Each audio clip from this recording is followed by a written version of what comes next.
यह कहानी बिक्रमजीत सिंह जानी मेरी है। मेरे पापा सरदार बलराज सिंह जी एक उच्च दर्जे के मूर्तिकार सन।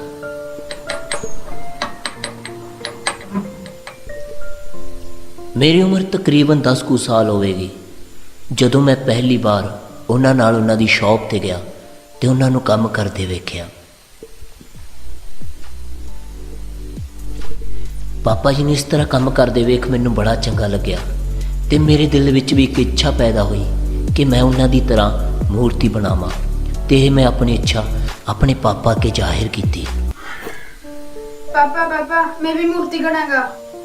नहीं पुत्र जी, तुसी हाले छोटे हो, बड़े हो जाओ फिर तुहानूं भी मूर्ति करना सिखा दांगे।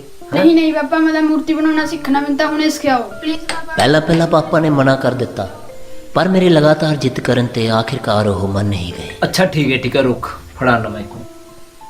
उन्होंने एक छोटा जिहा पत्थर का टुकड़ा चुक के मेरे हाथ में फड़ा दिता। मैं उस पत्थर के टुकड़े नूं बड़े ही ध्यान नाल वेख्या ते खुश होया। फिर पापा ने मेरे हाथ में सैनी अते थौड़ा फड़ा दिता। फिर मैं चाई सैनी अते थौड़ा चलाना शुरू कर दिता। मैं बड़ा ही खुश ਸੀ क्योंकि उस दिन मैं अपनी पहली मूर्ति बनाने लगा सी। थोड़ी देर मैं सैनी अते थौड़ा चलाउंदा रहा। आखिरकार जो वो पत्थर थोड़ा टुट गया, अद्धा रह गया, मैं उसनूं बड़े ध्यान नाल वेख्या ते खुश होके पापा नूं कहा, पापा पापा देखो मैं मूर्ति बनाई है। अच्छा हाँ जी दिखाओ बेटा, दिखाओ मुझे।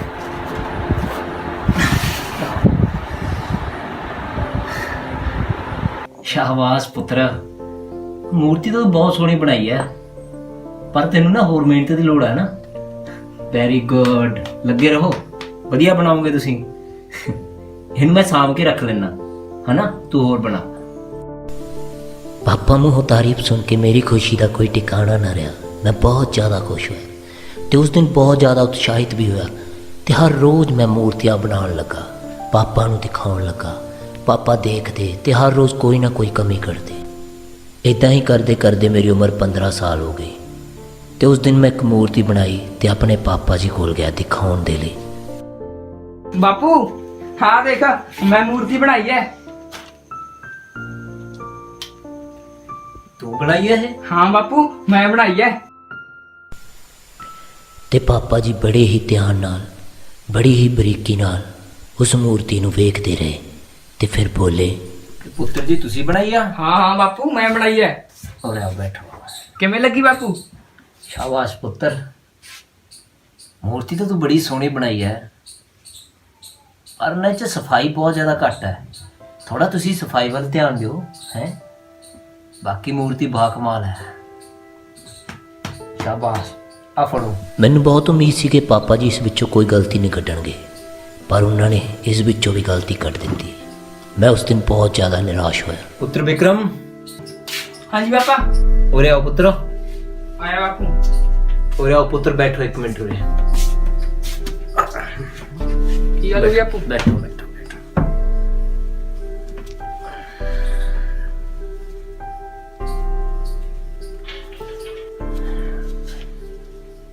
आ लो पुत्र जी, छोटी पहली मूर्ति की कीमत है। पुत्र जी हाले इस मूर्ति विच बहुत कमियां ने। जिहदे विच कोई कमी ना हुंदी ना तां तैनूं इस दी कीमत इस तो ज़्यादा मिलनी सी। अगली बार पुत्र होर वधिया करना है ना, ठीक है ताकि तैनूं इन्हां दी वधिया कीमत मिले। जाओ पुत्र जी। ठीक है बापू। मेरियां बनाईयां मूर्तियां की पहली कीमत मैनूं मेरे पापा जी के हत्थों मिली। मैं बहुत ही ज़्यादा खुश सी। उस दिन तो बाद मैं अपनी मेहनत नूं होर ज़्यादा वधा दिता। हर रोज़ एक मूर्ति बनाउंदा पापा जी नूं दिखाउंदा ते पापा जी हर रोज़ कोई ना कोई गलती करते। ये सिलसिला इदां ही चलता रहा। देखते देखते मैं 22 साल का हो गया। हुण मेरियां बनाईयां मूर्तियां लोकां विच आम विकण लगियां ते मैनूं उन्हां मूर्तियां की कीमत मेरे पापा दी बनाईयां मूर्तियां तो किते ज़्यादा मिलण लगी। ਆ ਮੂਰਤੀਆਂ ਤੁਸੀਂ ਬਣਾਈਆਂ ਨੇ? हाँ जी ਅਸੀਂ ਬਣਾਈਆਂ ਨੇ ਜੀ। ਵਾਹ ਵੀਰ ਜੀ, ਕਲਾਕਾਰ ਤੁਹਾਡੀ ਬਾਕਮਾਲ। ਸ਼ੁਕਰੀਆ ਜੀ ਸ਼ੁਕਰੀਆ। ਤੇ ਕੀਮਤ ਕਿੰਨੀ ਰੱਖਿਆ ਤੁਸੀਂ ਇਹਨਾਂ? ਕੀਮਤ ਵੀ ਕਰ ਲਾਂਗੇ ਜੀ ਫਿਕਸ, ਪਹਿਲਾਂ ਤੁਸੀਂ ਪਸੰਦ ਕਰ ਲਓ ਜੀ ਕਿਹੜੀ ਲੈਣੀ ਹੈ ਜੀ। ਕੀਮਤ ਤੁਸੀਂ ਦੱਸੋ ਵੀਰ ਜੀ, ਜਿੰਨੀ ਕਹੋਗੇ 100 ਰੁਪਏ ਵੱਧ ਦੇ ਦੇਵਾਂਗੇ। ਅੱਛਾ ਜੀ ਚਲੋ ਜੀ, ਪਹਿਲਾਂ ਤੁਸੀਂ ਪਸੰਦ ਕਰ ਲਓ ਜੀ ਕਿਹੜੀ ਲੈਣੀ ਹੈ ਜੀ। मैं लोगों की पहली पसंद बन चुकिया सी ਪਰ ਮੇਰੇ ਪਾਪਾ ਜੀ ਹੁਣ ਵੀ ਮੇਰੇ ਵਿੱਚੋਂ ਗਲਤੀਆਂ ਕਰਦੇ ਰਹਿੰਦੇ ਸੀ, ਜੋ ਕਿ ਮੈਨੂੰ ਬਿਲਕੁਲ ਚੰਗਾ ਨਹੀਂ ਸੀ ਲੱਗਦਾ। ਹੁਣ ਮੈਂ ਮੂਰਤੀਆਂ ਬਣਾਉਂਦਾ ਜ਼ਰੂਰ ਸੀ, ਪਰ ਪਾਪਾ ਜੀ ਕੋਲ ਉਹਨਾਂ ਨੂੰ ਦਿਖਾਉਣ ਲਈ ਨਹੀਂ ਸੀ ਜਾਂਦਾ।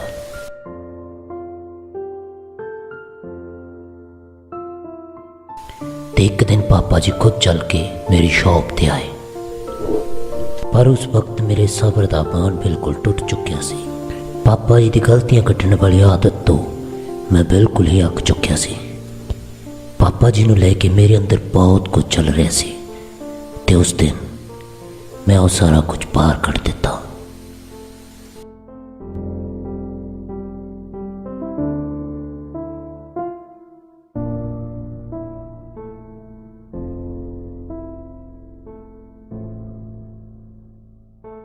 ਪੁੱਤਰ ਜੀ ਬਹਿ ਜਾ ਬਾਪੂ, ਬਹਿ ਜਾ ਇੱਥੇ ਬਹਿ ਜਾ। ਪਾਣੀ ਲਿਆਵਾਂ ਬਾਪੂ? ਨਾ ਪੁੱਤਰ ਨਾ, ਹੋਰ ਕਿਵੇਂ ਆਉਣਾ ਹੋਇਆ? ਬਸ ਤੇਰੀ ਕਲਾਕਾਰੀ ਦੇਖਣ ਆਇਆ ਸੀ ਪੁੱਤਰ। ਅੱਛਾ, ਕਿਵੇਂ ਲੱਗੀ ਫਿਰ ਬਾਪੂ ਕਲਾਕਾਰੀ? ਪੁੱਤਰ ਤੈਨੂੰ ਹਾਲੇ ਹੋਰ ਸਿੱਖਣ ਦੀ ਲੋੜ ਹੈ। ਪਹਿਲਾਂ ਨਾਲੋਂ ਬਹੁਤ ਸੁਧਾਰ ਹੈ ਤੇਰੀ ਕਲਾਕਾਰੀ 'ਚ, ਪਰ ਹਾਲੇ ਵੀ ਕਿਤੇ ਨਾ ਕਿਤੇ ਕੋਈ ਨਾ ਕੋਈ ਕਮੀ ਹੈਗੀ ਆ। ਸਿੱਖਣ ਦੀ ਲੋੜ ਆ ਪੁੱਤਰ। ਬਾਪੂ ਤੈਨੂੰ ਹਰ ਟਾਈਮ ਮੇਰੇ ਵਿੱਚ ਕਮੀ ਕਿਉਂ ਨਜ਼ਰ ਆਉਂਦੀ ਹੈ? ਨਾਲੇ ਮੇਰੀਆਂ ਬਣਾਈਆਂ ਹੋਈਆਂ ਮੂਰਤੀਆਂ ਤੇਰੀਆਂ ਬਣਾਈਆਂ ਹੋਈਆਂ ਮੂਰਤੀਆਂ ਨਾਲੋਂ ਵੱਧ ਕਿਉਂ ਵਿਕਦੀਆਂ ਨੇ? ਨਾਲੇ ਬਾਪੂ ਜੀ ਸਿੱਖਣ ਦੀ ਲੋੜ ਮੈਨੂੰ ਨਹੀਂ, ਸਿੱਖਣ ਦੀ ਲੋੜ ਤੁਹਾਨੂੰ ਹੈ। ਨਾਲੇ ਮੈਂ ਤੁਹਾਡੇ ਨਾਲੋਂ ਕਿਤੇ ਗੁਣਾ ਬਿਹਤਰ ਹਾਂ। ਨਾਲੇ ਪਲੀਜ਼ ਬਾਪੂ ਜੀ ਹੱਥ ਬੰਨ੍ਹ ਕੇ ਰਿਕੁਐਸਟ ਹੈ, ਤੁਸੀਂ ਆਪਦਾ ਘਰੇ ਆਰਾਮ ਕਰ ਲਿਆ ਕਰੋ। ਆਹ ਦੁਕਾਨ ਮੈਂ ਹੀ ਸਾਂਭ ਲੂੰ। ਠੀਕ ਆ ਪੁੱਤਰ ਜੀ, ਜਿਵੇਂ ਤੈਨੂੰ ਸਹੀ ਲੱਗੇ।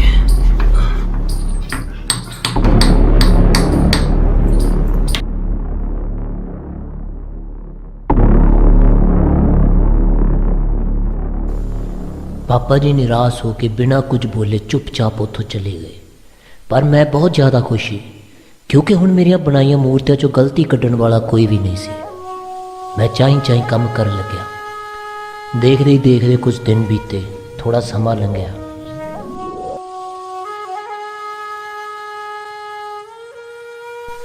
ਪਰ ਮੇਰੀ ਇਹ ਖੁਸ਼ੀ ਜ਼ਿਆਦਾ ਸਮੇਂ ਲਈ ਨਹੀਂ ਸੀ। ਮੈਨੂੰ ਇੱਕ ਹੋਰ ਨਵੀਂ ਪਰੇਸ਼ਾਨੀ ਨੇ ਆ ਕੇ ਘੇਰ ਲਿਆ। ਹੁਣ ਮੇਰੀਆਂ ਬਣਾਈਆਂ ਮੂਰਤੀਆਂ ਪਹਿਲਾਂ ਵਾਂਗ ਨਹੀਂ ਸੀ ਵਿਕ ਰਹੀਆਂ। ਲੋਕ ਪਹਿਲਾਂ ਵਾਂਗ ਉਹਦੀ ਕੀਮਤ ਵੱਧ ਚੜ੍ਹ ਕੇ ਨਹੀਂ ਸੀ ਲਾਉਂਦੇ। ਪਤਾ ਨਹੀਂ ਕਿਉਂ, ਪਰ ਲੋਕਾਂ ਵਿੱਚ ਉਸ ਦੀ ਦੀਵਾਨਗੀ ਘਟ ਗਈ ਸੀ। ਮੈਨੂੰ ਕੁਝ ਵੀ ਸਮਝ ਨਹੀਂ ਸੀ ਆ ਰਿਹਾ ਕਿ ਆਖਰ ਹੋ ਕੀ ਰਿਹਾ ਹੈ, ਕਿਉਂ ਇੱਦਾਂ ਹੋ ਰਿਹਾ ਹੈ। ਇਹ ਸਵਾਲ ਮੈਨੂੰ ਅੰਦਰੋਂ ਅੰਦਰੀ ਵੱਢ ਕੇ ਖਾ ਰਿਹਾ ਸੀ, ਤੇ ਫਿਰ ਮੈਂ ਫੈਸਲਾ ਕੀਤਾ ਕਿ ਇਹ ਸਵਾਲ ਮੈਂ ਜਾ ਕੇ ਆਪਣੇ ਪਾਪਾ ਜੀ ਨੂੰ ਕਰਾਂਗਾ। ਤੇ ਮੈਂ ਆਪਣੇ ਪਾਪਾ ਕੋਲ ਗਿਆ।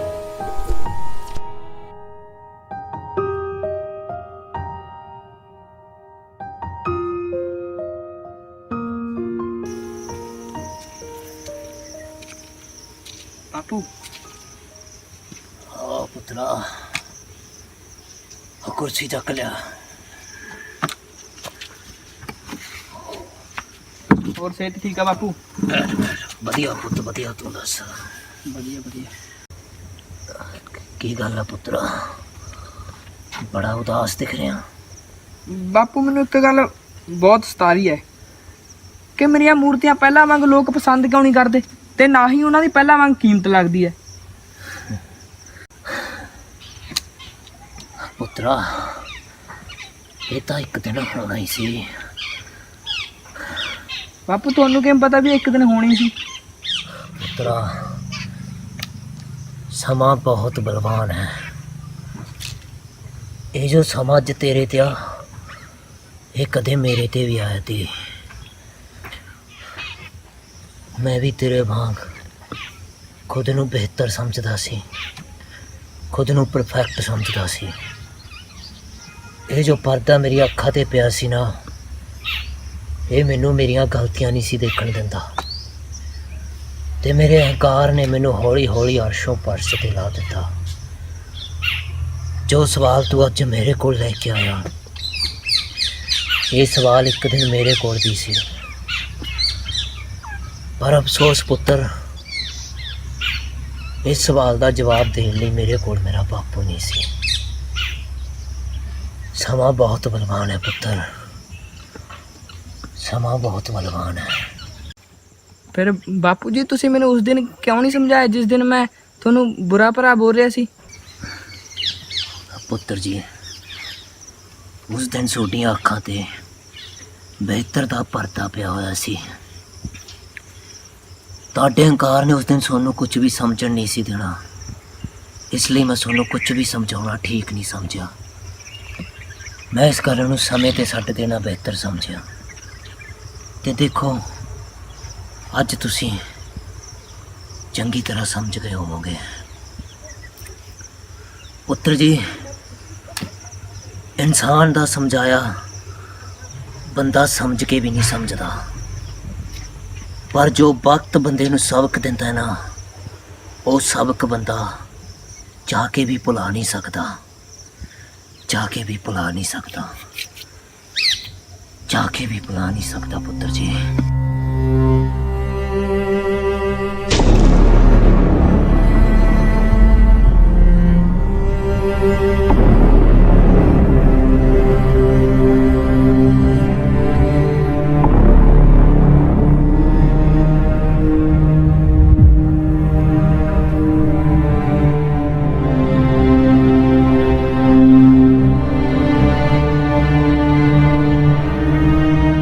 ਪਾਪਾ ਜੀ,